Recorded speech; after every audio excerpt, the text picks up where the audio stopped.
hello, beautiful people. What's going on? What's Google? What's your boy? It's your boy Darren Green, child. Now we messed up the intro. I'm here with my lovely co-host L Teddy 27 and Medusa. Show off. What's going on? I'm good. How y'all doing? How y'all doing? Not the Miss America wave, child. Are we Kenya today? No. Oh, don't do that. Don't do that. Don't get a good friend like that. Disrespectful. Oh my God. Not my good friend, but not Kenya. I wouldn't even call my worst enemy Kenya. Right. Oh. I mean, I'm not gonna give her too much. My coworker TJ on the live. I know that's right. Okay, I thought she was gonna watch the replay, but she on live. Her, what's up? You better come through with that support. Like I said, this is another one of those multi-purpose episodes. This will be episode 201, but this will also be a review of Real Housewives of Atlanta. Okay, season 15, episode 12. I mean, is not much to talk about. I know. I know. I was talking to Medusa. You didn't really finish it. You didn't really need to finish it. My time is very valuable. I will not be wasted. I'm sorry. But we gonna touch on it. Okay, because there's definitely some points that I want to bring up, and then we'll get to hot topics because there's a lot going on in hot topics right now, currently. Okay, let's talk about it. Let's get into it, child. Now, episode 15, child. Was it all tea, all shade? I'm like, y'all trying to be like Nikki? All tea, all shade, ho, all offense. If I ever try to confiscate Barbie's kin. Anyway, Jesus Christ. That Nicki Minaj didn't come up with that. Right, I was like, I'm gonna. Who came up with that? Hold on, wait. That was well before Nicki Minaj. A gay man, before Nicki Minaj was a thing. All tea, all shade. I remember that when I first started going out. This goes back to the 90s. What are we talking about here? Okay. Not you trying to check me. He's right. That isn't. That's not a Nicki Minaj. It's not. No, it's not. Okay, but that's okay. As a barb, honey, that's the first thing. We know who we're dealing with. We know that you're a barb, and Oh my goodness. We're praying for you. We're praying. Yes, we're praying that God will forever be with you, and we're praying your strength in the Lord. You know what? I'm sick of y'all. Now let the Beehive tell it. They say y'all barbs are worse than they are. No, I don't agree. I don't know what they talk about, child. They've bullied the wrong people before because they thought they were Becky. The Beehive is. I mean, I think it's neck and neck, but I think the Beehive is worse. But both of y'all are ignorant as all hell. I'm sorry to get that out. I mean, at this point, could we add Barty Gang to the roster? Because they the ones that's over here swatting Nikki every time. I be talking big shit about Cardi, and I don't see near one of them in my comments. But the second I say something about them other two that we mentioned is a problem. Okay, if you get to the right Cardi fans, they'll swat your ass like the way they really had them cops go to Nikki. The Cardi B fans are not as delusional and like rabid dogs like the Barbs and the Beehive. Okay, not too much on the Barbs. Okay, hold on. We don't have those issues over here in Lamb Country. Oh, I'm so sick of y'all high sedity lambs. Oh my God. We're too bougie for that. I mean, we look down at you people y'all got ghetto back in the day when Nikki. No, we didn't. No, we didn't. We didn't have to. We didn't have to. Y'all got real ghetto. No need. There was no need. It's not like that with the Stone Squad either. What's Stone? Who that? Who that? That's my people. Oh. My Stones and Gems. Oh yeah. The Navy people aren't that bad. Ain't that's what Rihanna calls her people? That's because they always high. Right. I don't even think. Do people even? I've never even heard anyone refer to themselves as a Navy person because she can't sing. Okay. I don't even think that's a real thing. I don't believe that's a real high. Not because she can't sing. She can't. She can't dance either. Can't. Ooh. This episode she has about as much talent as the Kardashian skanks. Now you're being racist. Don't do that. How is that racist? Don't compare those. Yeah, no. Rihanna worked a little bit harder than that. Yeah. Come on. Rihanna just was afforded opportunity. Shut up, Bill Teddy. Just shut up. I know exactly what you're gonna say too. I know it. So you might as well just say it. You know what? We're not even. Are we talking about Housewives or right? not? That's what I'm saying. Let's get into the Housewives tea, child. Girl. I don't wanna. Do we have to? I mean, yeah, girl, I wrote these notes I down. hate it here. I want to go home. But you know, that's how it is when it's your week and you are forced to watch the bullshit and take notes. Yes. And you're like, wait a minute, I had to suffer and endure through this bullshit like I had to last week. Okay. I haven't been watching. Your week is next week, dear one. Love bug. Yes, it is. I can't make no promises, but I'll do what I can. Girl. I'll do what I can. It's your week. It ain't got no chance of getting better either. I mean, It is your week. Because Darren, you were the one who kept saying, "Oh, I feel like the next episode it looks promising." You've been saying that for 10 weeks now.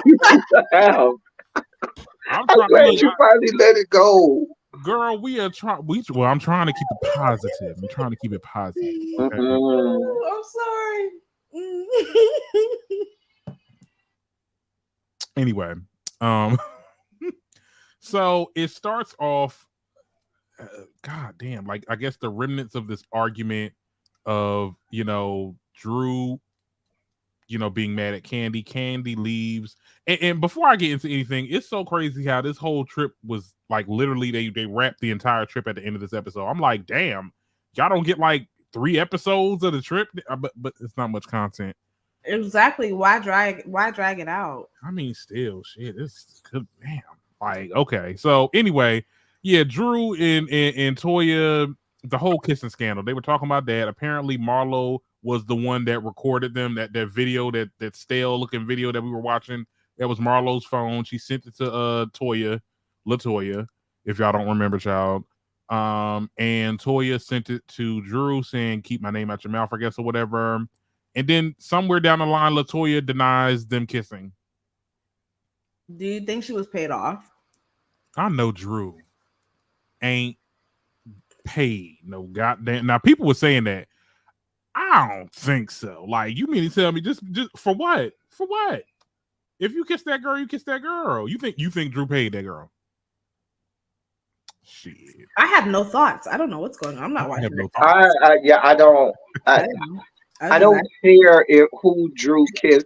Nobody across the fruited plains gives a frog's fat ass about Drew and who the hell she kissed. Okay, we don't care.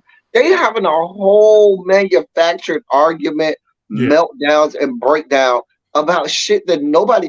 Drew is not relevant. Nobody cares about her. Nobody. She's not. I feel like she should have been on the show when she was in the TLC movie, because that was like the height of her career, like the climax. But damn, I forgot that she was who she played. Chili, and she did a really good job too. No, she played T-Boz. No, she didn't play Chili. T-Boz. Yeah, she played T-Boz. Stiff ass mushroom Bob. Kiki did Chili. I'm sorry, I cannot. And T-Boz need to get rid of that damn hairstyle. I don't care. 90s babies in the house, child. Don't do that to T-Boz. She will forever live with that Bob. With that Bob. Okay. Listen, if you see T-Boz without it, she don't even look right. Yeah. You be looking at her like, girl, what are you doing? Where's your Bob? Right. I agree. Because I don't want to see her in anything else. I wouldn't want to see T-Boz in a 30-inch bust down. Like, maybe cornrows? Not braids? It's giving very much. Gives like masculine energy. I'm not saying she's masculine, but she kind of gets something too feminine ain't gonna fit T-Boz right. Like, if she got a yaki straight 48-inch, I'm gonna be like, girl, what are you doing? I don't know if that's the right term. I don't know. She can get the Tamala man. Okay, I got that right. Because I don't be knowing about hair and stuff like that, but I heard that before. We know what you were talking about. With the little shortcut with the top. Come on now, do something, child. No, mama needs that bob. That is her hairdo for life. For life. You know who? I'm sorry, this is so random, but you know who I'm glad stopped wearing short hair? Candy. I hated that toucan sand. I fly above all the haters.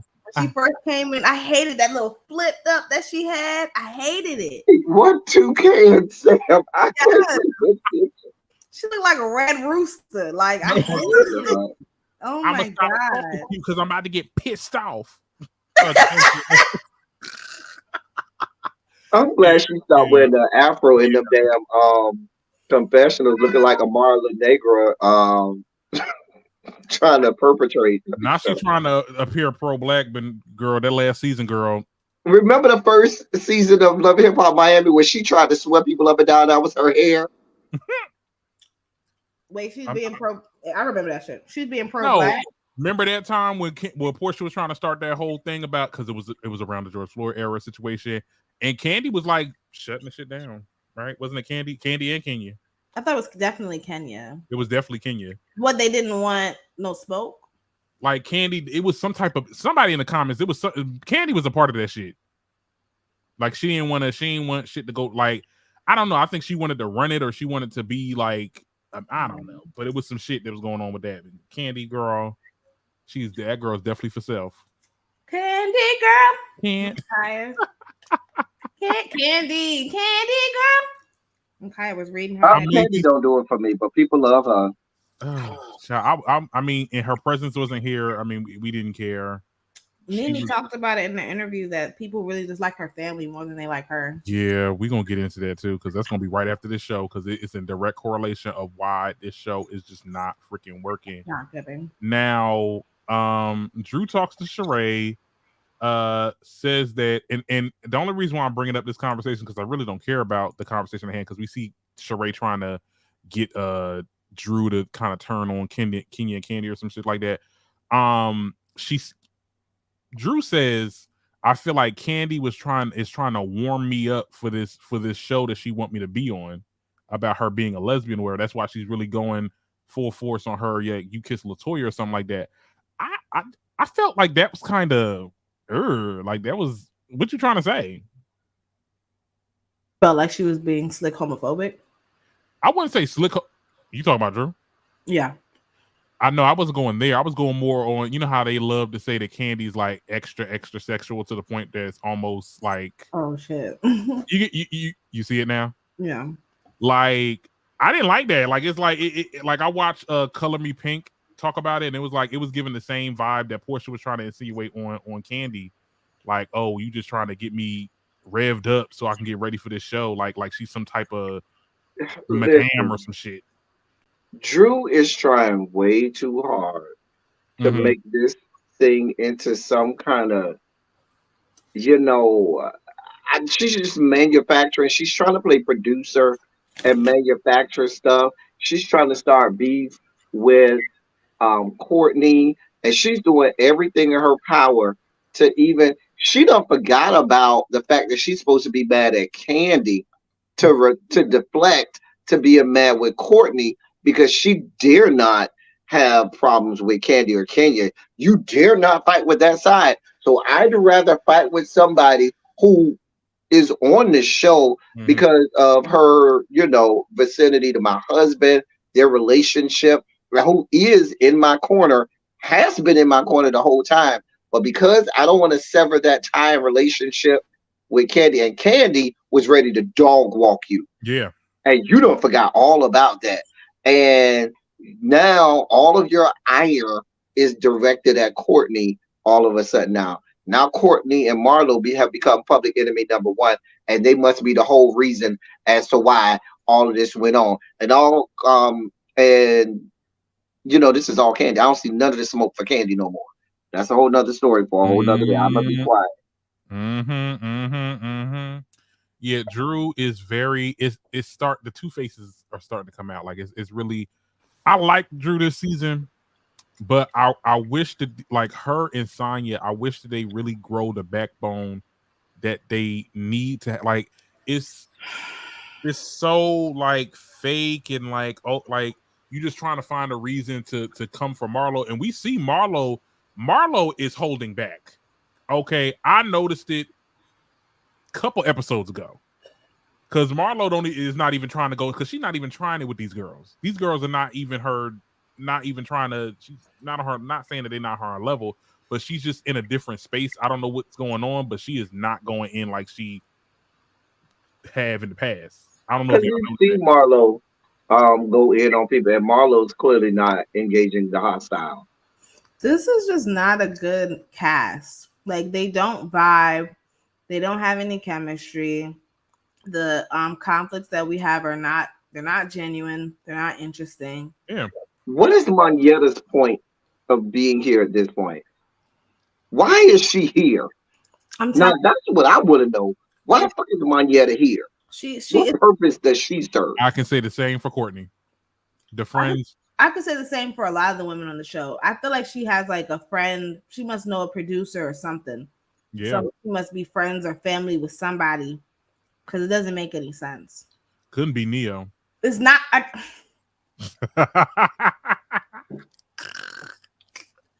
Y'all are horrible people. That same man star. Look, I was Neo's girl. That was a good one. Girl. I forgot what I was gonna say with that one. That took me out. I was gonna say, and it's definitely not the audience. Hey, Spicy, it's definitely not the audience that's requesting her to come back. Yeah. So I'm not sure Courtney and Ralph are cousins. I'm not sure either. I said that from the very beginning. If y'all recall, I said that from day one. I never bought it. It just, I don't know. I mean, it's just. Can we fast forward? Anything else to talk about on this episode? Because I don't know why we're here. I'll fast forward. Okay. I'm sorry. You over here really feverishly trying to hold on to this episode, Darren, and there's nothing to hold on to. Yeah. Girl, y'all don't want to talk about Kenya crying. It's like, I don't. She cried. I don't even remember that part. At the damn. She did cry. Yeah, she cried when she was meditating because she was thinking about her daughter and how she. Oh girl. Oh yeah, when she was talking to the lady. Why am I so lucky to have her? You might be right, because you are a whole fucking demon. See, you fucking succubus. See, you. She's a fucking succubus. Oh my god. Okay, I do have thoughts about that, but then after that, I have no more. Mm-hmm. Never mind. I mean, I've already said it. I just don't understand. I just think, first of all, how desperate can you be for you to be like, okay, so you're 50 years old, you have nothing else to live for. So you went and brought an innocent human being into this world who did not ask to be here, gave him a piece of shit for a father, piece of shit for a mother for being, well, not for a mother, a piece of shit person. She's a great mother. She's a horrible person. And now the child is 3-4 years old and you're like, let me go ahead and do that shit all over again just so she can have a sibling and somebody to play with. I don't get it. Where's your logic? And then you want it with the same man. Like, what the hell? Selfish. Like, it's like, go love yourself. Stop bringing innocent people into this world just so you can have someone to love you. I think she needs, I can't say it no more because she's not, I like to say she need Ayanla, but Ayanla's not, girl, she needs to stay over there. Go see therapy. Okay. Better help. That's something.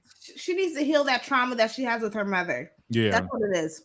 You need to get past that. You need to move on. You need to heal that. Stop bringing that would be something that we would be invested in. Right. No, you wouldn't. I wouldn't. I would. I would not be invested in any part of it. And I love that storyline where she was trying to find her mom, and that was, even though the mom ain't want to be seen, child. I mean, that was the journey. Like, that was some real ass shit. I feel like after that, we never got to see Kenya. It's always a facade. I'm doing this for Kenya Moore hair care. I'm doing, like, girl, don't nobody give a goddamn. What is it? And I feel like that with everybody else too. I don't want to see her like trying to seek her mom, but I would love to see her and her mom interact. I mean, you talk about her all the time. Yeah. I would love to see, that play out. Like, I want to know what type of woman she is. I'm sure she's a piece of shit. It would explain a lot of things about her. I'll be interested, but it don't belong on Real Housewives of Atlanta. Well, Kenya says she's in conversations for a spinoff. That's what she said on what did she say that on? She said it in some interview. But that's it. I don't know what else. Did anything else happen this episode? Nothing else happened. I mean, I wanted to laugh at Sheree for crying because that was such. I am Whitney Houston. I have nothing. Don't make me close one more door, girl. I don't want to hurt anymore. I'm done. All right, let's get into these hot topics then, child. All right, since y'all been rushing me off of this, we gave it 20 minutes to our defense. We did. That is. That's a record. Yeah. Okay, so I do want to talk about, since we're on the topic of Real Housewives, and Nene kind of, was really getting into the Housewives tea on part 2 of the Carlos King interview. Right. I do want to talk about different points in there. We're not going to talk about everything because the stuff that she was saying in there, I was like, girl, virtue signaling is very much delusional. girl, what's going on? But there was a lot of other points that she was making that I was like, okay.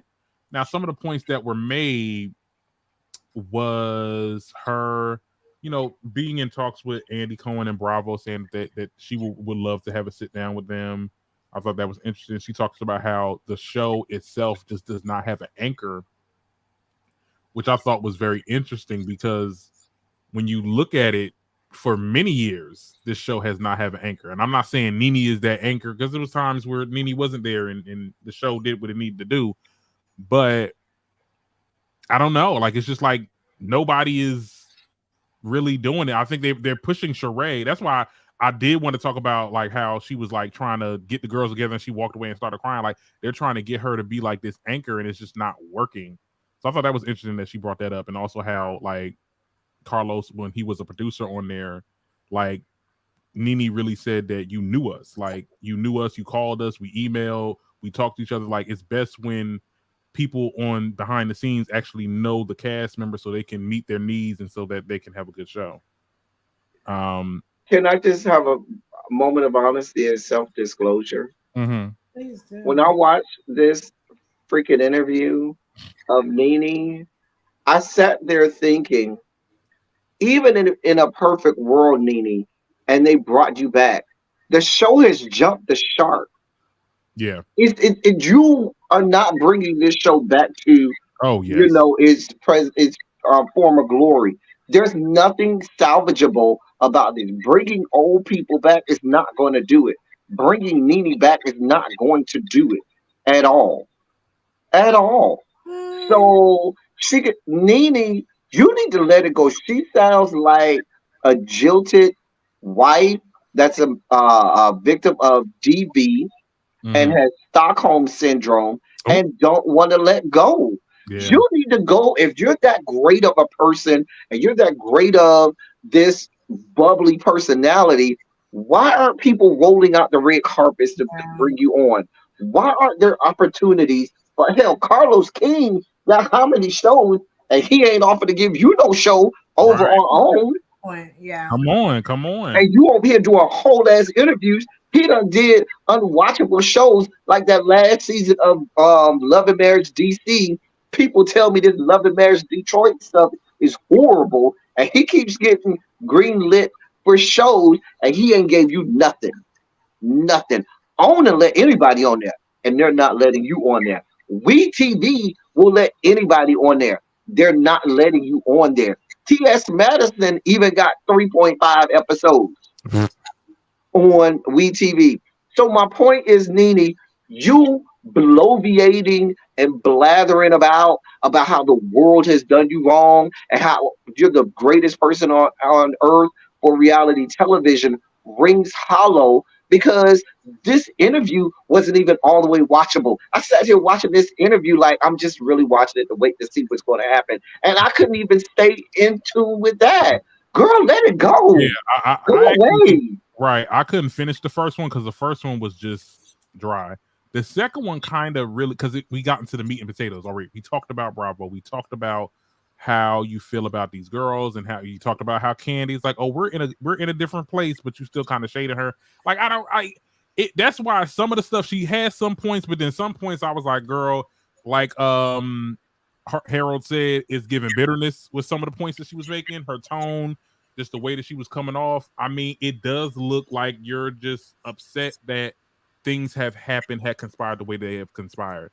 I agree. Go ahead. Go ahead. I do feel that there was some wrongdoings, and there was some other housewives of other franchises that have done the same thing that Nene did 10 times worse. I mean, we talk about pushing Andy Cohen back in his seat, but the bitch is still on Housewives of New Jersey to this day. And Nene did less, and she's like, it's one thing to get fired, but I do believe she was blackballed as well. And I feel like she has every right to be upset and the bitterness to a certain extent.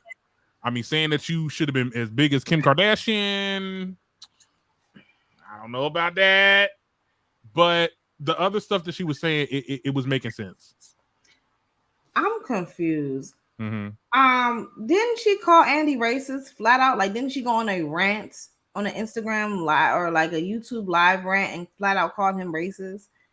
I believe she did, but didn't she say in the interview that she didn't? Right. So So what is it? It's inconsistent. Has nothing to do. Because you know what it's also giving me?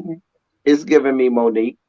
And people say Monique has been vindicated. She had her one off with Netflix, which did in the ratings. It was not even a blip in the ratings. But I still don't even see people. You know, I don't know. I swear she called Andy racist. I swear, like I remember that too. I remember that too. Called him like flat out. You called him racist, and that's when it was the severed. It was tied, and it was just like, oh no, we're done after you did that. And so for her to turn around and be like, "Hey, I see you had 2 kids," and I was like, girl, and she's like, I'm a Sagittarius, and sometimes we say things. It's like, no, let it go. No, you did that. You can't. I'm sorry. White people do not like being called racist. Like that's like a big no for them. I would give Andy racist. That's one thing. Now I'm not going to say that Andy doesn't suffer from his white supremacy and his white privilege. To call him racist, I'm not going to go as far as saying he's racist, but does he fit into the whole whirlpool of white privilege, white supremacy? Oh, absolutely, I believe that. But she has to understand too, know your audience and know your place and your role. And it's not fair all of the time.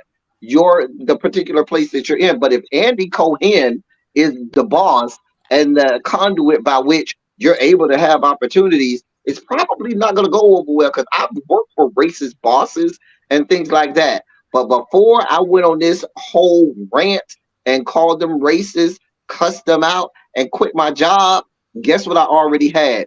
Another job that was probably better, and I was already secure, locked down in that job. She didn't do that.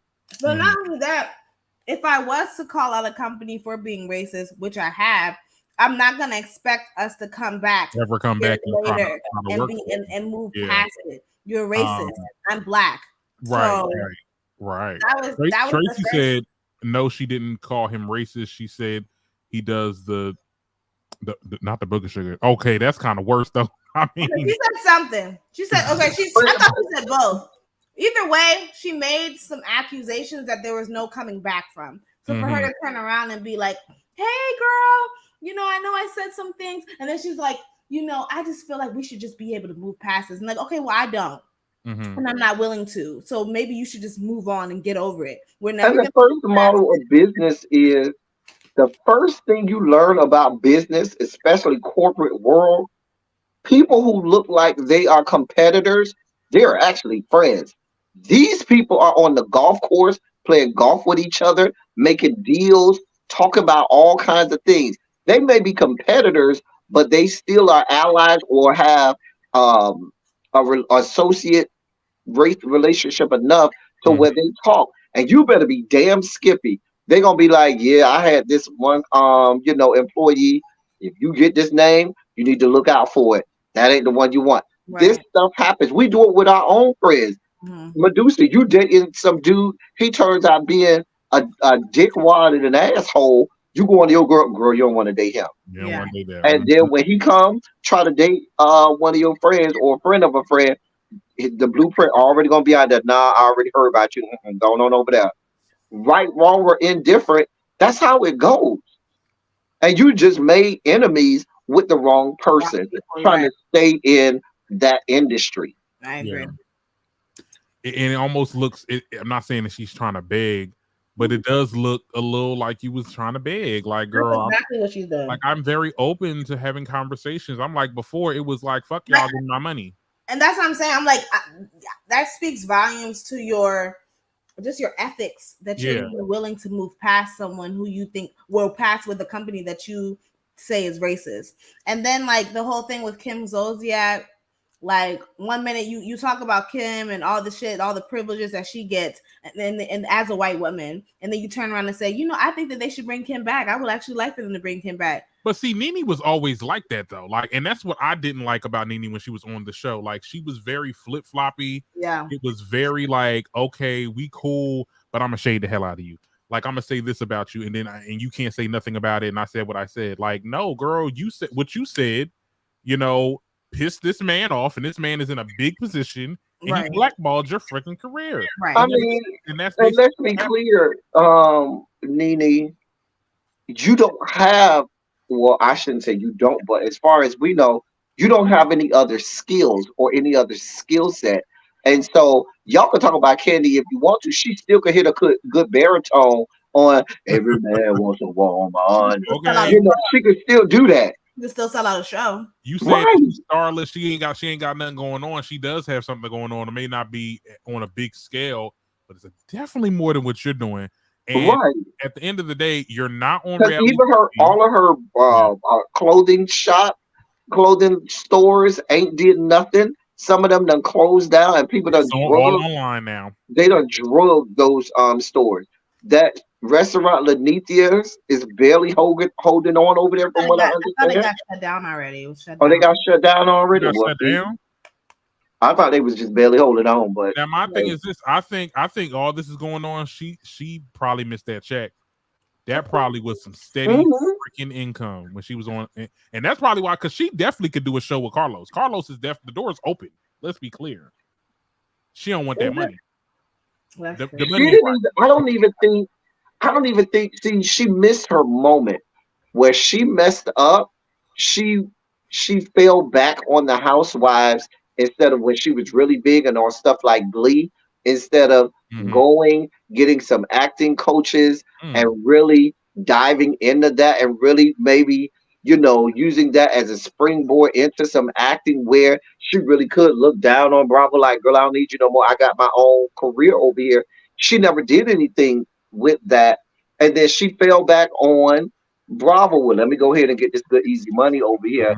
And then she thought she was bigger than the show because she had been on, other major platforms, and it just wasn't that way anymore. That brings me to the point that I forgot. Why don't you just do like Jocelyn? Like, she should did like Jocelyn. Like, okay, they offered you 6 episodes, but then again, now I'm thinking about it, she probably was under contract. Either way, you should just took your little money, and then once they spaced you out, why don't you go ahead, like you said, with the Carlos, with a Zeus, with you might as well. Maybe not a Zeus, but definitely with Carlos. But like I said, she probably used to a certain amount of moolah, and it's not. You got to start somewhere. Now you ain't got no moolah, so what's the tea? Right, sometimes you got to take 2 steps back to take 3 steps forward.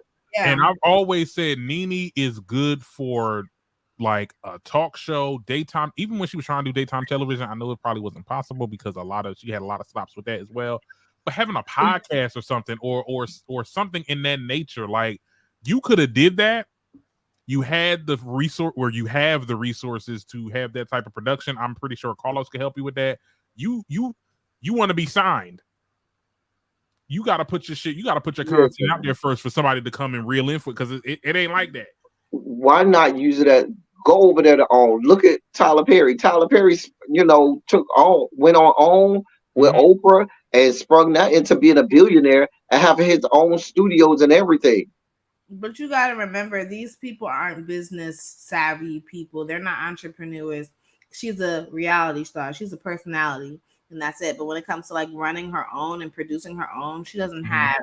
I mean, you can't even get a radio show somewhere. Like, girl, what are you doing? Xavier said Nene tried to do a podcast. Remember the reading room? I remember that shit, and it just fell through the cracks. I felt like she wanted a podcast deal, and the thing about these deals, and I know about it because I'm a podcaster. You have to not only, because she can bring numbers. Let's be very clear. She can bring more numbers than that damn podcast that Robert got with Giselle. The thing is, it's about consistency, and you need to show that you can have a consistent show to these podcast networks. They're not just gonna give you a deal unless you like already an established name in this field. And then it was like, okay, you want to have a Spotify deal or have an iHeartRadio deal or whatever the case is. I mean, hell, shit, get with Charmaine. Charmaine got the Charmaine the God. He got the damn iHeart podcast network. I think the Black Effect. What's going on, Charmaine? Charmaine, Where my podcast deal? Okay, you need a little bit more. You need a little bit more sugar in that damn roster. Okay. Champagne is what I'm gonna call it. every time I hear sugar now, I'm thinking about my live I did earlier today when we were talking about sugar bowls. Oh God. We were talking about Lizzo. She too animated for that podcast. I don't know. I mean, I think she could. Listening to Black Gay Men Talk, LOL, she was using the lingo. Yeah, we know, but see, child, now I went somewhere else. It kind of worked with Nene though. I mean, when she was using the gay lingo, I mean, is it a little? It was very cringy. It was cringy. Not little. It's just as cringy as it is when Tamar does it. What about Quad? I think Quad is okay. She's just really animated. But I think the cringiest thing she ever did was like, oh yes, I always keep me a gay. Who said that? Nene. Nene said that? Oh Lord. Yeah. But I've always said that the gays on the show are pocket punks. That's what I call them. It's like carrying little poodle dolls or your next Fendi next Fendi purse. It's it's a fashion statement. Oh, my punk is better than yours. An accessory. You would never. I would never. There's no amount of money they could pay me to go and be their pocket punk. The cucumber parties. What? Yeah, what cucumber parties with candy. That's exactly what Miss Lawrence was. Miss Lawrence was that. Miss Lawrence until he got into his movie bag.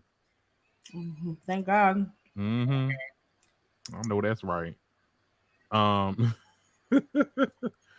Anyway, yeah, I didn't finish the interview. I've seen most of it. It definitely sounds interesting. Now, another thing that I will say that was something that she brought up was like how they talked about how like the top shows on Bravo is like Below Deck, Housewives of Beverly Hills, and now Real Housewives of Atlanta is now third. It went down, and Nene said Bravo wants it like that. I can see that. And it's like y'all were literally, I want to see what they're doing now because they said I want to look at the new numbers because they said the new rollout of Housewives of New York is doing phenomenal. Is it that good? Really? Is it that good? I enjoy it, but it gives me what I want from Housewives though. That's why. I mean, it's too hoshy-poshy. It's too, I'm an engineer of a girl. I'm okay. I need them to like when y'all gonna argue. Okay. You wanna argue? I hate to say that, but like when these girls gonna get to argue? You wanna argue? It's just don't be giving. Well, who's next? I'm tired of talking about this. I'm all Housewives. Okay. Housewives are making my mouth. We do have to get serious though. What's going on? Yeah, we do. Because y'all heard about the O'Shea Sibley? I did. I reported on it yesterday before See, we break news on my show. Ooh. We reported on it yesterday. The shade. Who? That was no shade at you. That's shade on the major platforms. Because we break news on my show. We broke it on my show yesterday. Who? O'Shea? He was O'Shea Sibley. He got stabbed and died from voguing at the gas station. Yeah, I did hear about that. Okay. Yeah, I just wanted to talk about it because I really, because I heard about it this morning. And for those who don't know, O'Shea Sibley, he was struck at a gas station after voguing to I think a couple of Beyonce songs, and this group of men that were Muslim. They were actually. I've seen the vid. There's a video. I haven't been able to find it since I saw it the first time, which was yesterday. But they were going back and forth. They went back and forth. They stopped. They went back and forth again. They stopped. Yeah. And then next thing you know, the guy came over there and stabbed O'Shea, and he looked to be in amazement that he had got stabbed. And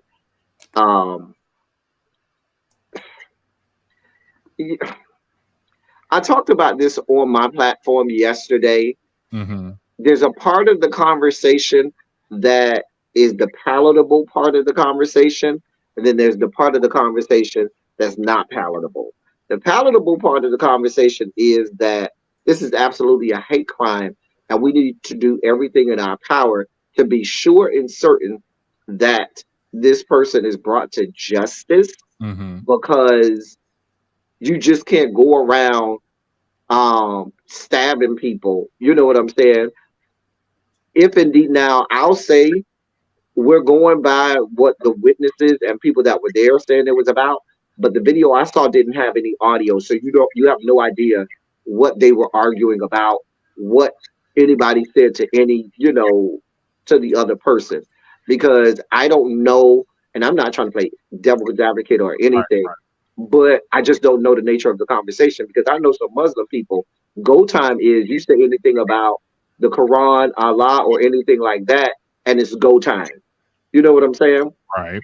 So, but the palatable part of the conversation is us fighting on the beaten path and saying that we can't just keep killing members of the LGBTQ plus community. The unpalatable part about the conversation is, and I talked about this on my platform yesterday, while I always applaud your generation, Darren, on the fact that you all are more out than my generation. You all are unapologetic about um, who you are and what you stand for. But the problem is, your generation came a little late. The best time for that generation was about your generation to be like that is about 10 years ago, when the tide was turning.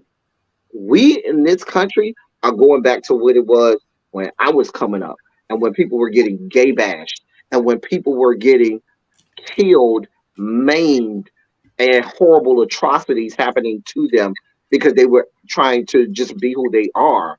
And that's what we're going. You see that in hate crimes against Black people. You see that in crimes against our trans community and the Black gay community. I'm going to speak specifically just about the Black gay community. A lot of the gay community turned their noses up at what's going on to the trans community, to the our Black trans sisters, them getting killed, maimed, and so forth, living their truth, not knowing that we're not far removed from when they were doing that to us in the Black gay community. And they have this selective memory, or they may not have even learned or knew this was not that long ago. And until you understand this is where we are, and sometimes it gets to a point where it's time and place. Where am I at? Look at my surroundings. Is this the time and or place to do that? And Okay. it's not fair. I know that's not a fair conversation. That's why I say it's Yeah. unpalatable. Can I But say that's reality. Go ahead, Medusa. I will say that going off of the point of like, talking about like trans women and stuff like that, this is why I say until the Black trans woman is free, none of us, and when I say us, I mean no marginalized group will ever be free, because that's how white supremacy works. As long as there's someone for you to beat up on, it fosters an environment for the next marginalized group above them to also get beat up on as well. Absolutely. Absolutely. Once you justify the unaliving of this group, it's like, okay, well, wait, they're still queer, they're still Black, they're still this, they're still that. We might as well, and that's how, that's just how white supremacy works. Mm-hmm. Going back into the respectability politics of it all. Where was this? Where did this happen? This was at a gas station in Brooklyn. Brooklyn? Oh, at a gas station. Yeah, I don't know. Now, I thought this was in the South or something. I thought you were going to say this is. I'd have been like, okay, well, that makes.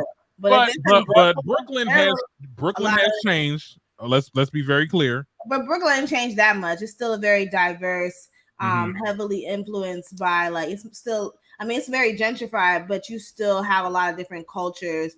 Now that you say it's Brooklyn, I'm like, damn, we don't know who. I mean, they could have been Muslim, they could have been just Caribbean. There's a lot of Caribbean people in Brooklyn as well. And let me tell you something. I got stories. Because when I heard about this, it reminded me, and I'm not a little story time, but it reminded me of a time when I was about to go to I was going to one of my friends' birthday parties up north, because I was in JCU at the time, and I was supposed to go with them the first night when they went to this party, but they called me in for work, and I was like, damn, I gotta go today. I gotta go like the day of his actual party. They went to a party and they got jumped.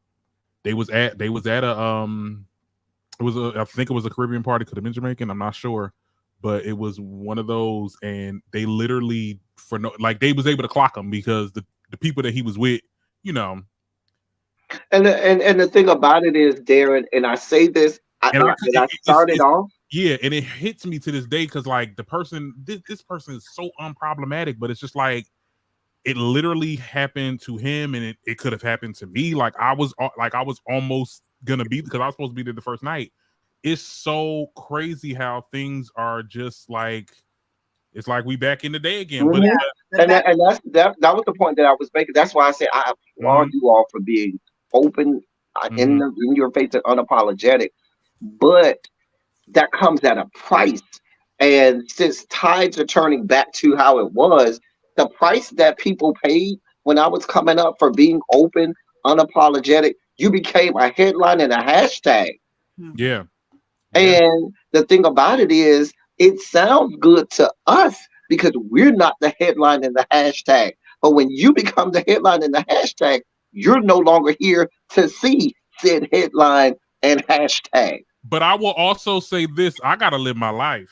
That's number You're one. right. This happened in Brooklyn in 2023. I swore you were gonna tell me Georgia, but Brooklyn, it's like, nah, this is like this is some freak ass but Darren, here's the other part.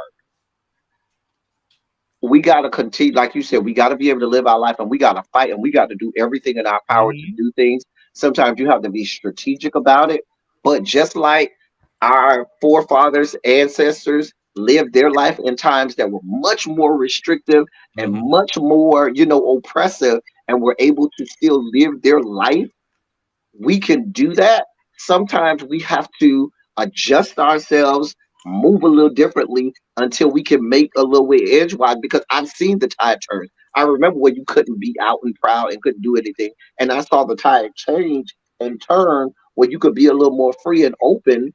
You know what I'm saying? I know what that feels like, so I know both sides. Yeah, it goes back and forth because I child, growing up, I was street harassed child. I was called the F word on when you go to certain parts in my town.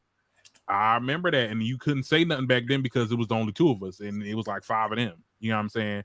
So it's real. It's just bad. I hate it that this happened. It really, really, and it just it highlights the fact that I saw somebody ask someone where the term "in the closet" came from, and I was like, on an interview, I forgot what I was watching. I saw it on an interview, and I was like, they didn't really know how to answer the question, but I was like, because they want to lock you away in the closet. Yeah. It wasn't because we were hiding. It's because the people outside didn't want us on the outside. They wanted us to be locked in there, locked away, hiding, so nobody would know. It's because families wanted to hide away the gay cousin, the gay aunt, the gay uncle. Go over there, stay in your room. Company over here, stay in the room. They locked you away because they did not want you to be seen, and that's what they want.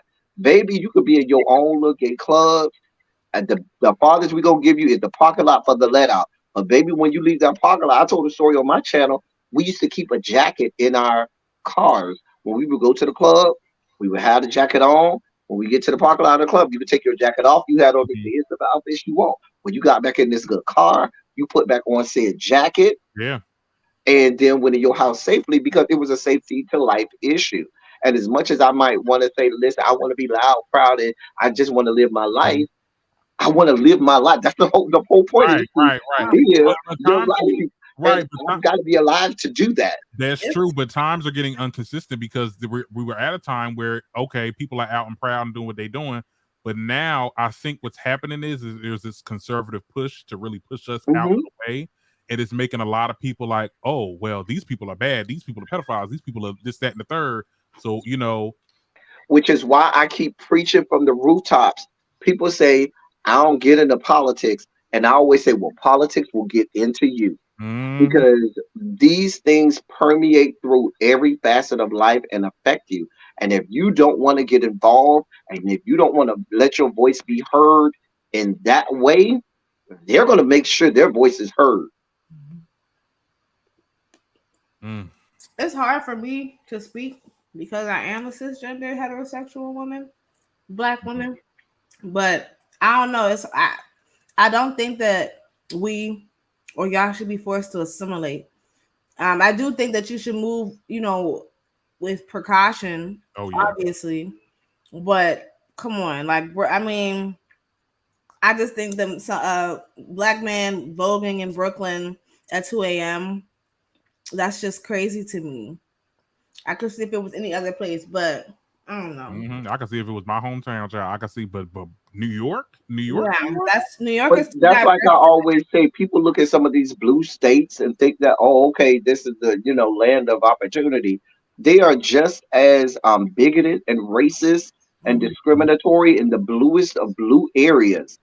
that's true. And then one more layer that I want to talk about this with, but like their reasoning for doing this, or their reasoning for being aggressive towards these group of men, was because of their faith. And my thing is this: I like to respect everybody's faith on here. I ain't got no problem with nobody's religion. I ain't got no problem with it. I love all.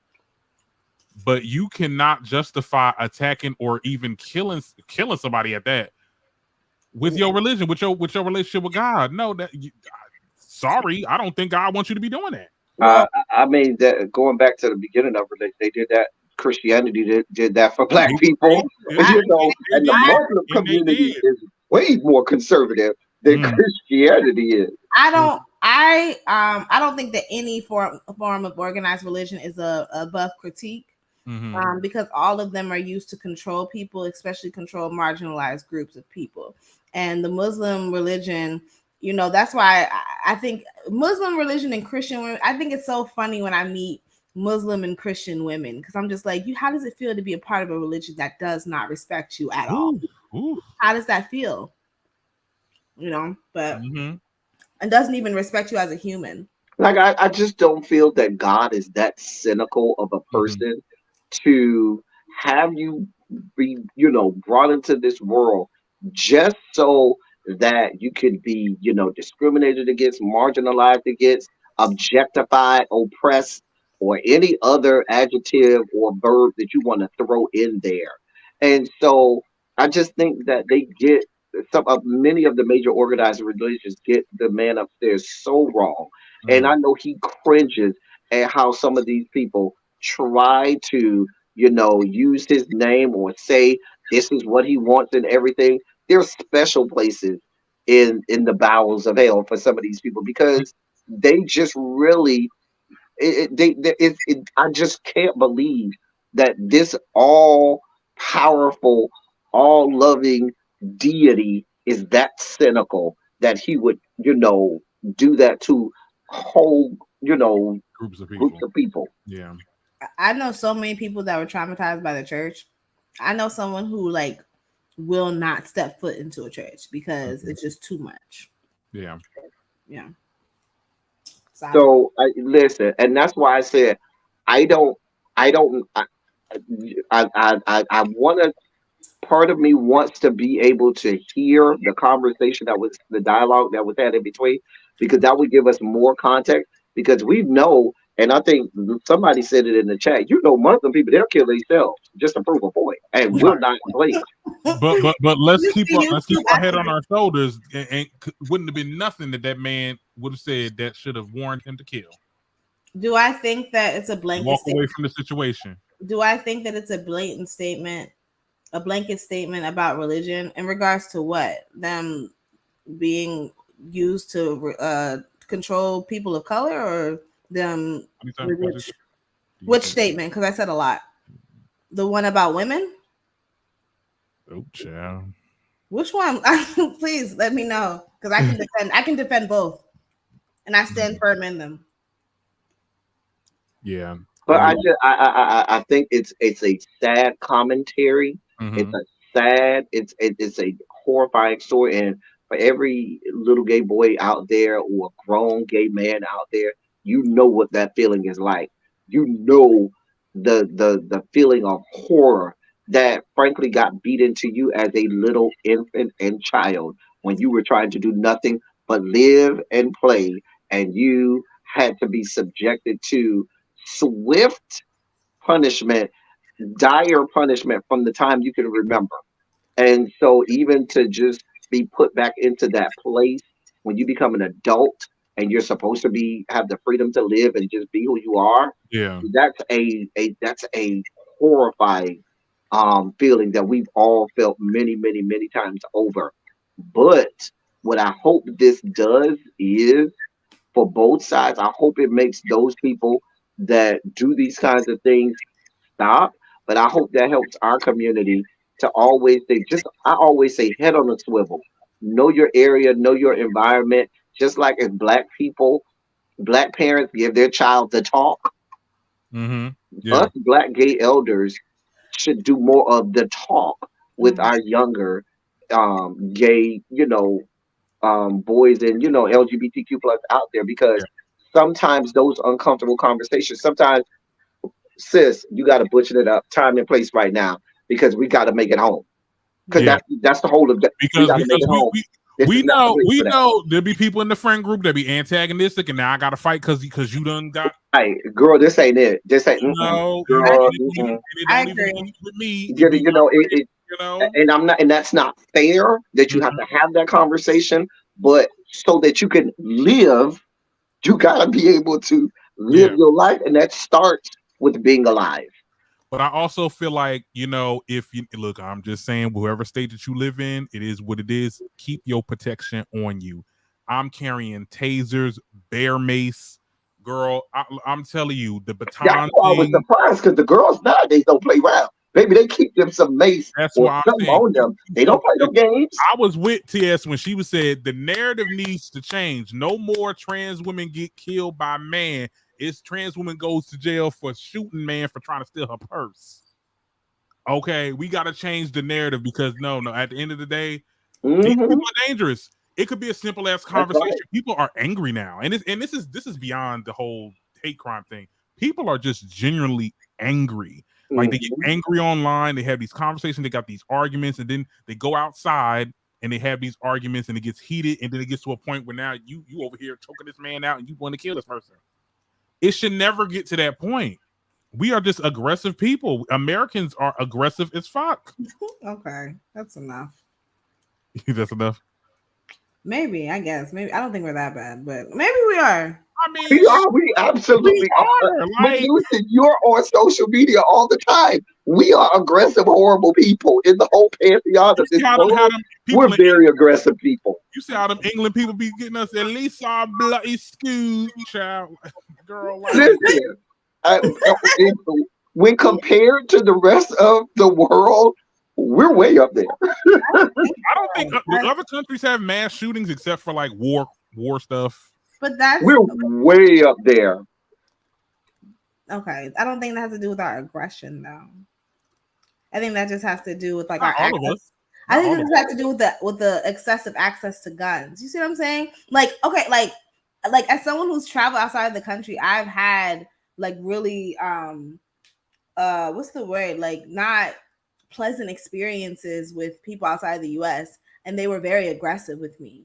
And us. so and then they'll say, like, especially as a woman, and then they'll say like, oh, it's because of the culture and blah blah blah. So I don't think that it's like, oh, Okay. Americans are just so aggressive. But I don't know, maybe I'm just really defensive. Okay. All right. I mean, I hear that because I do think there's other countries that are very much barbaric, very much stoic when it comes Hello? to. But at the same, I think it's still cultural and how they were raised because in their culture you're going to have less women that are, and I'm not saying it's right, but because of their how they're culturally raised, they may have less women that are aggressive toward men, and in their culture they may be taught to be that way, whereas maybe over here it might be different. I think it's all relative to that particular culture of that area where you are. Mm, okay. Well, all right. I think this is definitely. I love this conversation. This was very, I see Medusa, you over here having a side. I'm sorry. I'm just like, come on. Yeah. It just feels like I can't even. I mean, I'm not trying to disrespect anyone's religion, but I don't think you cannot deny that there's misogyny within all religions, especially within Christianity and Islam. Like that cannot be denied. I feel like when you start to discuss things like religion, the hard part about it is it's very hard to talk down to people about their religions, and they were born in that. In the same way, you have people beholden to their Christianity because that's their parents' religion, that's what they were born in, and that's what they believe wholeheartedly. People that are Muslim feel that way. People who are Buddhists may feel that way. Mm-hmm. Sikh and all of the different religions. So I think that I think that people should be allowed to be who they are and live how they want, just as long Yeah. as they don't infringe on the rights and livelihoods of others. Baby, if you want to believe that you should be subjected to your husband, baby, go with God and live out your truth, honey. It's not But going. don't Just tell don't me bother how me. to live. Don't tell me just don't how to bother live, me. how to present in public, or how to do this, that, and the third. That's to And you. don't make whole rules and laws dictating to me Yeah. based on your belief, because I still have my own. Right. And when we point out, these things, let's not act illogical and act like what I'm saying or what the person is saying is just like not true at all. Like, like there's no truth to the statement. Like, that's what I'm saying. Like, and I'm not talking about YouTube in general. I'm just saying, because I feel the same way about Christians. I call a Jesus freak out in a minute. And this is someone who was raised in the church. So any of them can get smoked. But yeah. But not any of them get smoked, child. I mean, I wasn't raised in the church, but I was raised around people in the church, especially the JWs. Chill. I could tell stories. Okay. Because let me tell you something. I'm lucky to this day. My parents ain't never forced no religion on me. Because let me tell you something. I'd have been on my own by now, child. I'm getting the fuck out of here.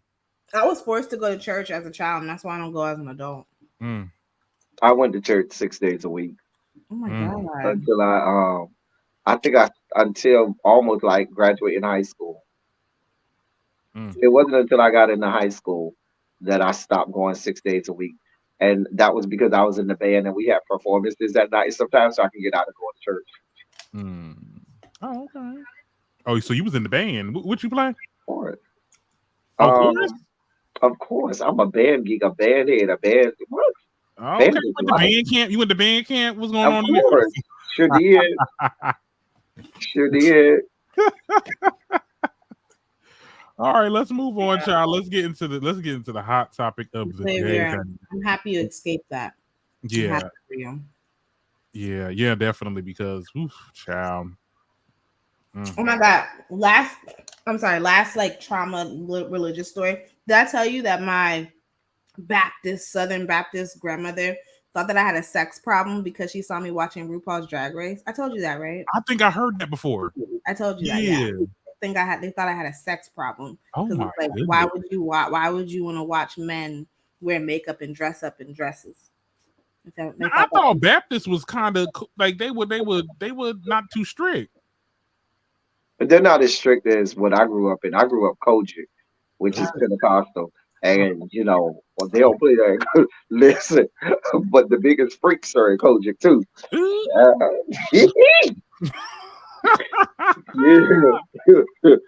You had some affairs with some churchmen? You asked me a whole lot of questions. Kojic probably has the most scandals now. Ironically enough, Kojic has the most people in gospel music. Okay. All right. Let's move on, because I don't want to talk too much about religion, because everybody got their gigs and everybody got their Respect everyone. Then we moving on, and you never move on. Move forward. Don't be moving on. I'm ready. Keep not moving forward. In the door. About Lizzo forcing the girls into sex games. It was me. Let's get into Lizzo. Lizzo forcing the girls into sex games. Y'all believe that? I mean, I guess you have to believe the victim, right? Well, here's the story for people that don't know, because I gotta tell the tea. Now, in a lawsuit today, one dancer or three dancers accused Lizzo of calling her weight gain and firing her for recording a meeting. Now, there's a lot of girls that's coming out now. A lot of the ex-dancers are saying that she is accusing her of sexual harassment and hostility in the workroom or in the work environment. Like it's real crazy over there. Basically, these dancers, one of the situations happened when they were in the tour out in Europe. They went to these shops or these clubs where strippers in Amsterdam, red light district. And they saying Lizzo was making them eat a banana out a girl cooch or something like that. I mean, yeah, Lizzo was making them do weird stuff. I mean, there were dildos being launched out of the people's box, out of the girls' box, and they had to catch it in their mouth. Wait, she was making the sex workers do this, or her? No, the sex workers had the dildos in their snatch, and they launched them into the air, and the dancers for Lizzo had to catch them in their mouth. I didn't hear that. Wait a minute. I have it right here. Let me read you from the lawsuit itself. I'm sorry. Here's the exact language. No, here's the exact language from the lawsuit itself. I can't make this stuff up. We read it. Why? This is verbatim from the lawsuit. While at Ben & Bar, things quickly got out of hand. Lizzo began inviting cast members to take turns touching nude performers, catching dildos launched from the performers' vaginas, and eating bananas protruding from the performers' vaginas. Lizzo then turned her attention to Miss Davis and began pressuring Miss Davis to touch the breasts of one of the nude women performing in the club. Lizzo began leading a chant goading Miss Davis. Miss Davis said 3 times, loud enough for all to hear, "I'm good." End quote. I'll stop right there. That's what the lawsuit said. It clearly says verbatim, catching dildos launched from the performer's vaginas. So what do you want from me? Is Lizzo a lesbian? She might just be into the freaky deaky stuff. Baby, I don't know. Do y'all believe this? I mean, I'm sorry. She could be. I mean, I don't know, but this is weird and this is crazy. And why are you inviting the work to your shenanigans? I don't believe this. I'm sorry. I know we're supposed to. Now, speaking of religion, the girl said they tried to make her feel bad or something because she was a virgin or not a virgin. There's something about that. Something about her religion and her being a virgin. What about fat shaming? She was fat shaming Oh somebody? yeah, she was fat shaming the girls and telling them why they got so big and they needed to explain why they was big. But I said on my channel that I feel like that is because she may not want them to be bigger than her or as big as her to keep the attention on her. I don't know. I'm just okay. This is turning into something. I don't know. Girl, they said one of the girls got did something and there was a punishment where they had a 12-hour excruciating rehearsal for 12 hours. They said it's a whole mess over there. Yeah, one girl peed on herself because she couldn't like take a break or nothing like that. It's a whole mess over there. It's a lot of stuff like that. I'm sorry. I know we're supposed to believe the victim, but oh Lord, I don't. I mean, I'll believe the victims if they black because I'm always gonna believe black women. I think they are. Okay, definitely POC. I think one is Hispanic. No, not no POC. I don't believe no POC. I think one is Hispanic. I think one is black. If they're black, you got me. But if it's a bunch of white women and non-black women coming against Lizzo, I don't believe them. I'm sorry. Especially when why? Why do they have to be like because black? Because I don't. Shit. I'm gonna believe the black one. I'm sorry. I stand silent. Oh Lord, child. And on top of that, the story don't make no goddamn sense. It makes sense. It makes total sense. Have you seen her shows? Her shows are a 3-ring circus. So I can see all of this going on. Not a 3-ring circus. Could we not do that? But there'd be a lot going on her shows. I've been to a Lizzo show. It'd be a lot going on. What they be doing that Beyonce and them don't be doing? Xavier, fuck you for bringing up Carly Russell. She is an outlier. Most black women do not be lying. I mean, we do have Carly Russell. That is, I mean, She's she an be brought outlier. up. It's an outlier. Mm-hmm. She is not the norm. Well, why can't the Hispanic girl be the outlier and not the norm and be telling the truth? If she's a white Latina, then maybe. But if she's Oh, not, I don't believe. I'm sorry. Girl, I okay. need more details.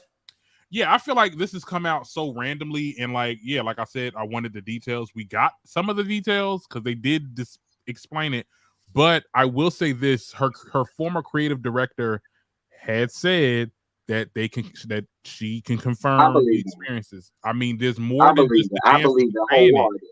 Let me tell you why I believe it. Okay, why? Now, Lizzo, is a band chick. She's a band head. She is a band head. And as a band geek, a band head, a band aficionado, please be clear. We do everything. All the hazing you ever thought in your life, it happens in the band. All of the shit, the freaky shit that you ever thought in your life, it happens in the band. All of the punishments that is otherworldly, and you like, oh my God, you ain't let them go to the bathroom till they peed on themselves. You damn Skippy. All of that shit goes on in the band. I'm just telling you how it goes. Right. And Lizzo is banned through and through. She'll tell you. So I believe wholeheartedly she probably run her shit over there like we do in the band. And if she running it like we do in the band, girl, you can't do that. Lizzo, let me give you some advice, sweetheart.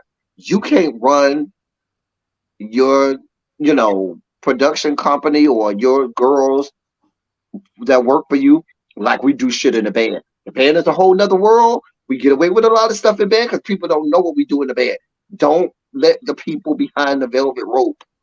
Wait, that's the problem. I believe everything. I believe everything that I see in there. I can see happening on a band trip. In the band. It's true that the band members be fucking and stuff. Hell yes. You know how many babies were conceived on a band trip? That's why I told him earlier. I was like, "Bill said he was at band camp." I know all about it. That's why I believe every word. I thought that was just a rumor. Every word of what is written in this, I believe it. Damn. It sounds like everything we would do in a band. Well, everything. I mean, at the end of the day, like you're doing this with people that are probably not privy to this lifestyle, and they're just, I'm here to dance and then go to my hotel and get ready for the next tour. If this is true, because part of me was like, Lizzo, this can't be Lizzo. Like Lizzo, she can't be fat shaming nobody, and she was on a body positivity tour. Yes, she can. Absolutely. I don't know. I was about to say something, but I don't know. No, go ahead. No, we say things, honey. We say things. I was about to say, she built like a not calling the kettle black. Yeah, but it's like I said, I could see her saying, I don't need no bitch being bigger than me. I need to be the center of attention. So, bitch, you need to lose a couple pounds because you're getting close to my weight. And ain't nobody going to be on this fucking stage as big as I am. That doesn't make any sense. Yes, it does in their mind. I can totally see that. I mean, I am disgusted. Who's next, Shao? How was Beyonce? Oh, Beyonce was good. Oh, that's a good segue, Tim, because I do have a Beyonce topic. But yeah, Beyonce was amazing. I don't know if y'all saw my Instagram. No pull up and grind. Yeah, when I was singing that, yo, I saw your Insta story. I said, "Look at Darren over here having his whole life."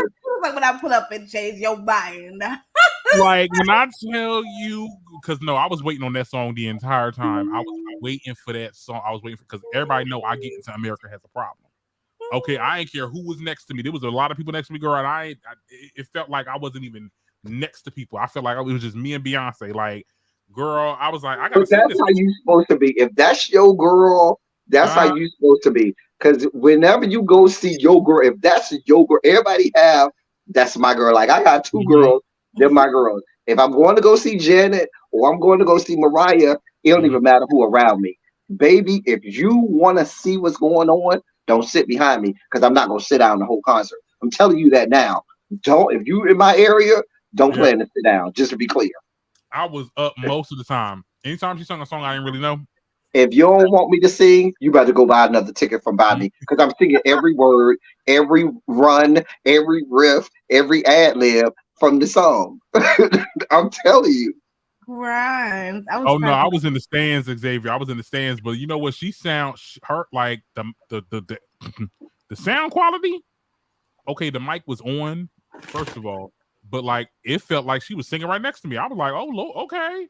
Wow. You know, they've come a long way with the speakers and the acoustics in these large arenas because you used to be in the large arena, you just really kind of had it from the front. But I've been to concerts in like a stadium where they've even been able to use this the speakers on the stadium, but in addition to the stadium speakers and acoustics and stuff like that. So they've come a long way. And you know, Beyonce is got that kind of money where she could do that kind of stuff and be like, okay, that ain't to my liking. Turn the treble down like 3 notches, turn the Right. bass up 4 notches. Like, you know, hey, she went out there for sound Yeah, check. they Probably did their had job. people, probably had people strategically in every section, like, do that sound right up there? Do that sound right up there? Because these people paying a whole lot of money. And I need to make sure they're satisfied. A whole lot of money. I Okay. ain't mad at Beyonce. You know, Beyonce, I will give her this. Mama pays attention to detail. She do always pay attention to the intimate, small little details that people don't think she pay attention to. I ain't mad at it. And I don't even care for Beyonce like that. Y'all know I don't even like Beyonce like that. But I give her props when she deserves it. Only when she Not if deserves my it. section. Sparingly. He said, if my section don't mute, I'm gonna start fighting. No, there was a couple people in my section. They was like, they was mute for a little second. Then they was like, I'm like, if y'all shut the fuck up. Like, wait, Xavier, where are you going? What city are you going? Yeah, to? what city are you going to? I know she got a couple of spots coming up. I think she still got to go to Miami. Oh, I like Virgo's Groove. When she performed that, I was just.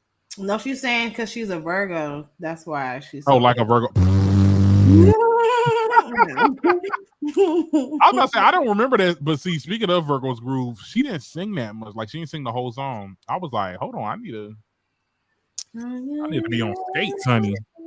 Okay, I know that's right, TJ. You still up in here? Shout out, look. Okay, shout out to the coworker. I was about to name drop our company, but I was like, oh, let me not do that, Joe. Don't do that. Because they don't need clout. Okay. Anyway, Wait, you supposed to be quiet at a Beyonce concert? Well, no, the part where she's like, look around, everybody, you're on mute. Everybody's supposed to mute, like, but people be talking. Oh, okay. See, I don't know her songs like that, so I don't. So you would have been the one. Y'all would have been the one. Y'all would have been mad. Xavier would have been fighting me. Girl, I don't know that song, girl. Girl, I would have looked at Xavier. He would have been mad. Girl, I don't know that song. Girl. No. But I get you because there's certain things like if I'm at a Janet concert and she does Together Again and you're not jumping with the whole crowd at the end of this song, bitch, I'm gonna fight you. Nope. Bitch, it's on site. Bitch, if you're not jumping at the end of this fucking song if she does and you're not my background dancers doing the whole dance break in the middle of not missing one move, bitch, I'm gonna fight you. You better get the fuck out of my section. I also believe fight. Right. I also believe that the audience, there should be times where the audience don't say nothing or don't do nothing because we're watching her perform. Like when she performed Love on Top, like we've been singing this song for years. Why the hell she literally gave the mic to us that last little part where she was like, my love on top, and she kept on going up. I'm like, we were singing the shit. I'm like, we going to see her. I'm like, y'all. But it's about the experience. If you just come in to hear her, then you can do that on your with your earphones. But if you're coming for the experience, that's a part of the experience. Part of the experience. It becomes like this whole. We talked about religion. It becomes like a whole religious experience when you got 20,000 people singing the same thing at the same time on the same note and everything. Yes. That shit kind of transports when you. I tell you when Alien Superstar came on, it did feel like I was at a church though. I was like one of the people that got up with their hands like, We just reaching out to the solar system. I'm like, girl, my hand was up. I was like, yes, Lord. Okay. Well, I tell you, it definitely felt like I caught the Holy Ghost, like for real. Yeah, I mean, you are. It becomes a whole like religious experience. Where you like, listen. How do you feel when Alexander Rogers drags your fave? Teddy. Oh, when he always talks about Janet. I don't care. It doesn't bother me. I don't need everybody to like Janet. She's for me. You ain't got to never like her. It don't make me feel no kind of way. See, my caliber of fandemonium, I am secure in who and what she is. Her work speaks for itself. She doesn't have to interrupt. Mm-hmm. She has the numbers. She has, she doesn't have to explain. That's why when people be talking about Mariah, Mariah voice this, she's Mariah. All you need is her first name. Anybody by first name, you can identify them. They don't have to explain anything to mere mortals. Not if Janet might be on. It's smoking up in here. Okay. So clearly the mic was on. Yeah, say what you want. The mic was on. The mic was on over here. Okay, at the Renaissance too. Mic was on. Okay. So, and it don't matter if Janet sing or not, because you know why? If I want to hear her sing, that's why I have the album. I go to the concert for her to do both, sing, perform, everything. I need the whole experience. I don't give a damn. Not the chat eating you up. they can't eat me up. They can't eat me up. Are we serious right now? Oh. Well, all right then. Yeah. People, members of the Beehive, trying to eat me up about the people who I love, because in her wildest dreams, Beyonce cannot sing as well as Mariah Carey in her prime. In her wildest dreams, I love Beyonce as an entertainer, but to me, Janet's best was better than Beyonce's best. But that's my opinion. So there's no argument with the lessers. Wait, what was Beyonce's best then? Probably when she performed at the first Super Bowl. Yeah, that first Super Bowl in New Orleans, that to me was probably Beyonce's best. So that y'all don't think Coachella? Coachella was all right, but that was a little past her prime to me. Coachella to me was the whole like entertainer performance. You know what I'm saying? There was a lot of things in Coachella that could direct my attention from, Beyonce a little bit. And I still think she was phenomenal in that Homecoming or whatnot. I thought that was great. But to me, her best was that first Super Bowl performance. That to me was probably her best. Yeah, I think that was the best Super Bowl. The best I can say I've seen Janet was probably the Velvet Rope tour. That was that the one where she had men tied up and she was like on top of them. That was the first time she had the men tied up, because she did it again on the All For You tour as well, and she started doing it on every tour. But the Velvet Rope tour, she was at her peak in her prime. She would literally go out there 3 hours, no opening act, nobody. Mama finna go on there, and she's finna be out there 3 hours. Right. Ooh, Lord. Giving you everything you want. You're gonna be tired leaving the concert. Like, girl, how do you keep up? Like, girl. How I found out a day later, Gail and Oprah was there. Oh, they were? I can see that. Laverne Cox was there. I mean, I can see that. There was a lot. Because that was the New York one. Yeah, so everybody was, I can see that. Now, if somebody bought me a ticket, would I go? Probably for the experience. I'm saying people like Xavier would be mad because I wouldn't have muted and they would have been ready to fight me, but I wouldn't have cared. I should would have reviewed it. He would have been like, well, I just feel like she just was. I got to see them now in your comments cursing you out. Girl, okay. Well, the topic I wanted to get into that was related to Beyonce. Y'all heard what Erykah Badu said? She need to sit her ass down. Shut up. She said, I guess I'm everybody's stylist. Talk about that dang. It sounds like you just want relevance. Like, You It's just the want same And something. I like Erykah Badu, but I was like, and I don't like Beyonce like that. But Erykah, this is a reach. Like, girl, now my chat told me that their hats were made by the same guy, Mhm. which is why they look similar. I don't know, but Erykah, let it go, girl. Yeah. I I think she mean, just wanted some. I think I wouldn't even be surprised if she had a project coming out and she just was trying to. No, she not. No, she not a R. Kelly apologist. Yes, she is. listen, don't. Xavier is an extreme member of the Beehive, She like is. my other, Yes, she um, is. like my other member, my other subscribers. So just they're extreme members of the Beehive. They will fight anybody about Beyonce skank, No, and that's no, how. she is. She did tell little black girls that they need to start covering up when they're around grown men. She did say that. And didn't tell I the don't have a problem with you saying cover up around grown men. I don't have a problem with you telling little girls that. I think you should tell the grown men not to be looking at little girls too, but I Yeah, don't have a problem with you yeah. telling little girls that they should cover up too. You could say both. Because How if is that you do being an it, R. Kelly apologist though? if you're doing it in the way, because I don't want my child to get touched, so I that's think why. If you're basing it on that, I can see why. But also, yeah, the men need to. Yeah, I think it goes both ways. You can tell your little girls to make sure, hey, it's grown men in here, cover up. But you can also remind them, grown men, what the fuck are you doing looking at this little girl?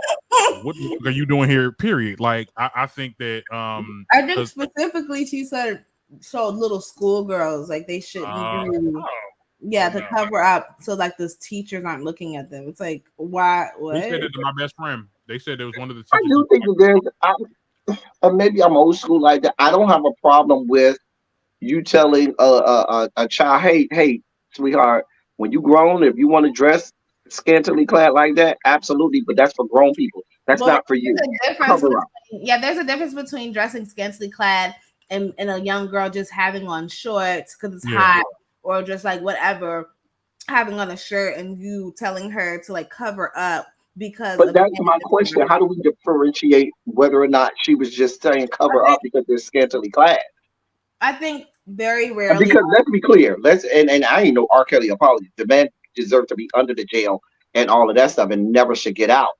But look at the testimony of a lot of those girls that was over there going make out of their way to get to R. Kelly, saying that they were making sure that they, dress a certain way or did things like that. Like R. Kelly is a monster, but R. Kelly, who should be stoned in the middle of the street, is one thing, but I can still tell this little girl put on some goddamn clothes. What the hell are you doing? mm-hmm. As a young girl who was told to put on clothes, I can say that a lot of times it's not because I was scantily clad, it's dressed scant or dressed slutty or whatever. It's because I was a young girl who was developing breast, and you felt, or the people felt that a grown man couldn't stop himself from looking at a child's Yeah. breast.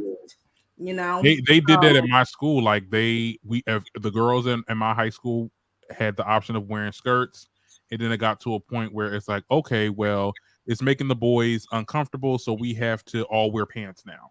Like my school used to make stories like that. Like my old high school child, they used to, I don't know how they are now, but like keep your in your pants and keep your hands But and your I, eyes. I understand I understand both sides of it, but there's a reason schools have to do that because we deal with all types of boys at this school, and a lot of boys are horny and inappropriate like that, and we don't need no They situations. will do shit So to as their opposed pants to, or skirt. and it's not fair. It may sound unfair, but Absolutely not. Teach your boys to show some goddamn decorum. Like, come on. If your sons knew that they would be in trouble for doing that or making little girls uncomfortable, they wouldn't do it. But because they know that there's going to be people to defend them, that's why they feel empowered to do so.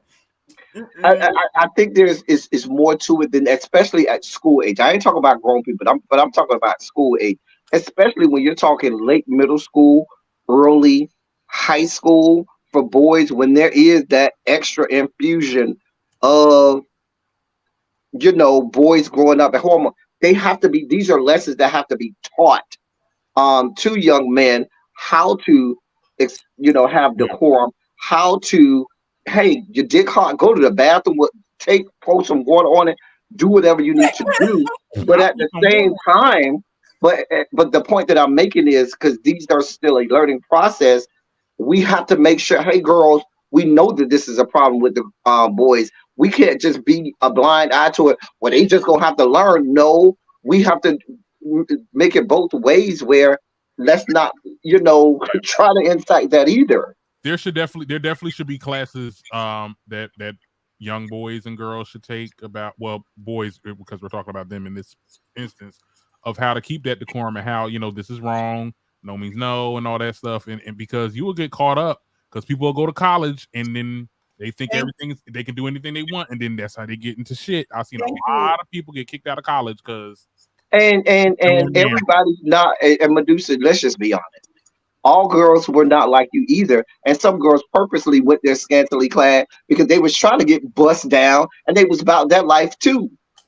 So you know what I'm saying? So there's a fine line. So when you go to when you're in, I'll go back to our example, schools, where you're using that as an example, you more often than not do have to make rules for those girls that's the opposite of Medusa. Because I gotta, it's easier for me to deal with Medusa being mad because I know Medusa ain't trying to be over there sliding down on flesh poles, as opposed to Lauren over here, who's about that life, who was in the stairwell with 12 of her other friends trying to get bust down. You know what I'm saying? And so we have to, right. There's a place in between we have to get. Let me anchor this back to Erykah Badu because she said that in response to the R. Kelly situation. I'm not sure. Yeah, well, somebody in the comments said that she was an R. Kelly apologist, so we need to know Xavier. Exactly. He's a Beehive member. About little girls need to cover up, because so that boys, the teachers aren't looking at them, something like that. But I don't get how that makes her an R. Kelly apologist. Yeah, I think Xavier, you need to come back to the main line. Xavier is going to extremes because he's a member of the Beehive. I think she did say something about R. Kelly though, or maybe there was some sort of correlation between the two. But nevertheless, Erykah Badu, calm the hell down. I'm treating you the same way I treated Khalees when she came out saying, "Oh, Beyonce copied off me because she used my song." Girl, ain't nobody. Now I was with Khalees on that. If you use the woman's song, you use the woman's song. Girl, now Beyonce has a horrible history of using people music, sampling people music without permission and all of that. Let's not act like Beyonce don't have a track record of that. Yeah, let's not act like that, Darren. Don't act like that. That woman has a history of doing that. The owner of the songs were compensated. Yeah. After the fact, a lot of times they don't get compensated until after she done already produced the records. It's out in distribution, and then she say, "Oh, that was your stuff. Oh, well, let me give you some, money on the back end." No, bitch. No means no, and yes means no. You ain't getting no fucking permission. The fuck are you doing? Oh my God, we got a El Teddy. Everybody don't see it for you like that, Beyonce. Well, they're gonna be flattered that Beyonce is using my material. Girl, I don't see it for you like that, and I don't want you using my material. I think the problem was Khalees came a little crazy. I'm like, all right, calm down now, you little one hit wonder. Khalees is not a one-hit wonder. Don't do that. Khalees is not a one-hit wonder. Don't do that. Khalees has 5 songs. Khalees. Don't do that. Don't do that. See, that's the point that I'm making. You, Beyonce, believe that we should cater to you because you made that song, or we should feel flattered. Bitch, I'm not flattered. That's not your material. You're not original. You're nothing but a copycat. Okay, all right. Well, we done. You watch the Beehive. Watch the Beehive in the comments. Yeah, I'm not even. They coming. I don't know. Okay, two things both of y'all have valid points. Two things can remain true at the same time. Khalees is not a one-hit wonder. She actually was like a rock star, an international star, in her heyday. And actually, in her heyday, Khalees was more R&B, and then kind of drifted more toward rock. But no, like I say Ross, I'm just saying like she was that girl at one point. Like Khaleesi's more than a one hit one day. Yeah, Khalees is more than a one hit wonder. She's a well respected artist, but she also was mad and was giving very much so, bitter Betty. I don't blame her for being mad. I would have been mad too. I mean, you don't own your music, so she didn't have to go to you. So, like, she didn't steal your music. It's not yours. You don't own it. She even said, she's like, oh, you could have just did a courtesy. I don't have to do a courtesy. I'm not a courteous person. This isn't the playground. But even the people who owned the master said that they didn't get paid until after the fact. Oh, I don't know about that. Well, I mean, at this point, she took it off now, and when I tell you, she edited that shit real fast. Get right off, and then Khalees kept on. She knew. Yeah, yes, true. The people who owned. There was an interview. The people who wrote the song said she was they didn't get compensated until after she had already done it. And Beyonce has a whole history of that. Baby, make your own songs and your own beats, girl. Get your life. Oh wow. Okay. We're going to my channel now. Right. You're too good. You're too good of an artist to still be around here having people claiming you stealing their music. Girl, get your own shit, girl. Now I'm telling you, don't look. I'm Xavier is in about to throw the microphone at you. Listen, Xavier is over here fighting the air and windmilling. Okay, listen, don't let So Jeff have been here. So Jeff would have had a whole. I'm gonna tell him when we get on your show. I'm be like, let me tell you what your subscriber said. Listen, So Jeff know how I feel. I've had whole lives where the Beehive have come in. I was on a live one time. We started talking about the Beehive, and that live I had about 70 people in the live. So we was chilling, chatting, having a good time. Baby, we started talking about Beyonce. That live went from 70 to about 400. Next thing you know, 5 minutes later, yep. Whole live shut down. Wasn't even playing around. I didn't play no Beyonce music. I didn't play nothing copyrighted. But the Beehive don't play that foolishness. Harassment and bullying. Because that's what they love. They love to do that over there in TikTok, child. They love to throw that harassment and bullying. They do not play around. They shut my whole live down. I came live right after it too. And another thing, Beyonce still ain't. They ain't give me that second time, but that second time I came home, I drug Beyonce for everything she was doing. I just drug her. Oh, I went off on Beyonce. Goddamn Beehive. All right, y'all. We've been on for a minute, child. I think that's it. That's all the topics that we had so far. I mean, I did want to talk about the Cardi thing, but I mean, y'all already talked about it. I seen before I started going live. I mean, I hope that woman get paid. I hope that woman get paid. That girl about to get hit with battery, child. Because at the end of the day, you don't. I hope the woman sue her for $5 million, $1 million more than she's supposed to get from Tasha K. Take her to the cleaner. Child, you know she gonna get a slap on her wrist. Like most white women. Oh. Let me get up out of here, child. I got my son is crying. Okay. All right. Well, thank y'all so much for coming on the show. You already know this is the Darren Green Show. Follow Medusa at Medusa Show. All follow El Teddy at El Teddy Official 27. Their links will be in the description below. And thank you so much for being a part of the episode. Okay, I'll talk to y'all later. Bye-bye. All right, y'all. See you. Bye. Bye. Okay.